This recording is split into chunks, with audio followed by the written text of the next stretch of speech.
बारिश हो अगर रात भर तो कविता लिखूं, प्लास्टिक की चिड़िया अगर फुदके तो कविता लिखूं, अजनबियों के बीच अगर कोई प्यारा लगे तो कविता लिखूं, भाषा अपनी सीधी सपाट अगर ढल जाए मौन में तो कविता लिखूं।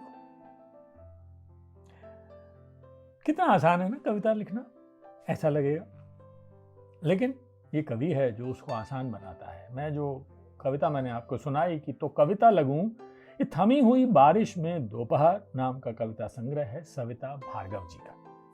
अब इसमें कविताएं हैं, तरह तरह की हैं, स्त्रियों के मन की हैं, उनकी रोजमर्रा की जिंदगी से जुड़ी हुई कविताएं हैं। तो चलिए सुनिए कि अनोखी कलाकृति। खिड़की के पास मैं खड़ी होती हूँ, पेड़ के पत्तों से छन कर आती हुई चांदनी मेरी खुली बाह पर भरने लगी रंग, प्रकट हुई हो जैसे अभी अभी मेरी बाहें। अनोखी कलाकृति है ना, अनोखी कलाकृति। किस नजर से कवि देख लेगा एक सामान्य से तस्वीर को और उस पर वो कैसे रंगों के जरिए अपनी कविता उतार देगा, इसकी खूबसूरत मिसाल है आज की रात। आज की रात मेरे होठ की फांक जैसा टेढ़ा चांद, मेरी आंखों की जोत जैसे तारे टिम टिम। आओ दरवाजा खटखटाओ, फुर ना हो जाएं आज की रात के स्वप्निल पर। सविता भार्गव जी कमाल कर रही हैं आप। मैं पढ़ते पढ़ते यादों में डूबकर याद करती हूँ अपने बचपन को कितनी कितनी बार और उसमें खेलती रहती हूँ। याद करती हूँ अपना पुराना घर और अपने को युवा अनुभव करती हूँ याद अपने छोटे से कस्बे को। इच्छा होती है नए सिरे से प्रेम करने की। यादों में डूबकर कितनी कितनी बार देखती रही सोने आसमान की तरफ। सविता भार्गव जी ने कमाल किया है, बहुत सामान्य सी चीज को ऐसी सुंदर कविता में बदल दिया है कि बस आप वाह करते रहिए, मैं आहा कर रहा हूं।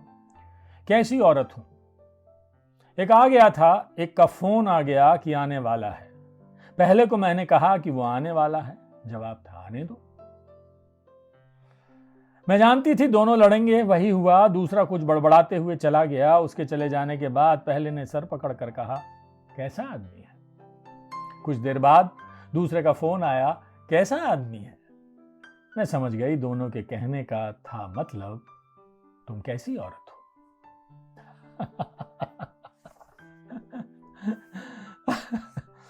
पुरुष दो छवियां। एक और कविता सुनिए। उन्हें देखा ख्यालों में, कई रंग थे उनके, सबसे प्यारा रंग सांवला था। कई तरह की पोशाक थी उनकी, सबसे प्यारी पोशाक खुली बाहों की कमीज थी। अधबकी दाढ़ी उनके चेहरे पर खूब फपती थी।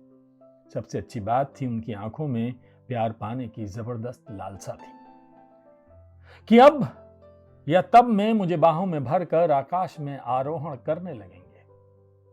उनके बिना एक स्त्री होने के नाते मेरा कोई भी ख्याल अधूरा था। देखा उन्हें हकीकत में सिंह शर्मा पांडे लगे थे उनके नाम के आगे। बड़ी बड़ी मूछें थीं, गले में सोने की मोटी चेन, भ्रुकुटियों के बीच लाल टीका और आंखें तो ऐसी थीं कि अब या तब में मुझे चीर कर रख देंगी। उन्हें देखना एक स्त्री होने के नाते अपाद मस्तक मैला हो जाना था। सविता भार्गव जी की कविताएं सुना रहा हूं मैं।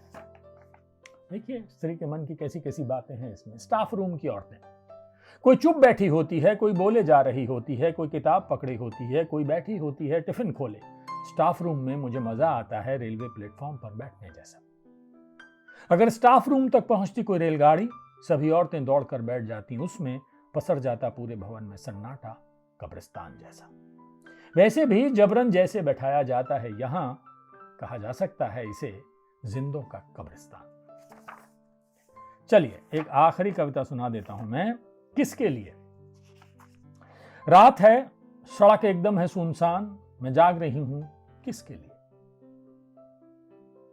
अंधेरा हवा में घुलकर खिड़की की जाली से टकरा रहा है, खुद भी मेरा सर किसी चीज से टकराने के लिए है बेकरार। अपना बिस्तर भी लग रहा है मुझे पराया, आखिर मर जाना है मुझे एक दिन अकेला, मैं जाग रही हूं किसके लिए। सविता भार्गव जी की ये कविताएं हैं।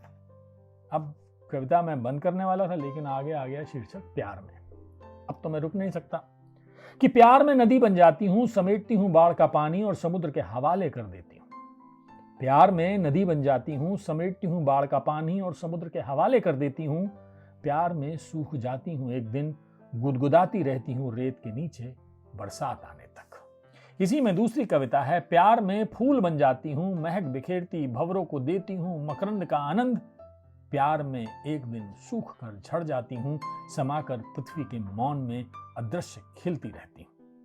और तीसरी कविता है, प्यार में चिड़िया बन जाती हूँ और सुनसान जंगल में चहचहाती हूँ, प्यार में हो जाती हूँ एक दिन बहेलिए के निशाने पर शिकार, खोजते हो तब तुम दिलों में मेरा निशान। सविता भार्गव जी का ये कविता संग्रह है थमी हुई बारिश में दोपहर।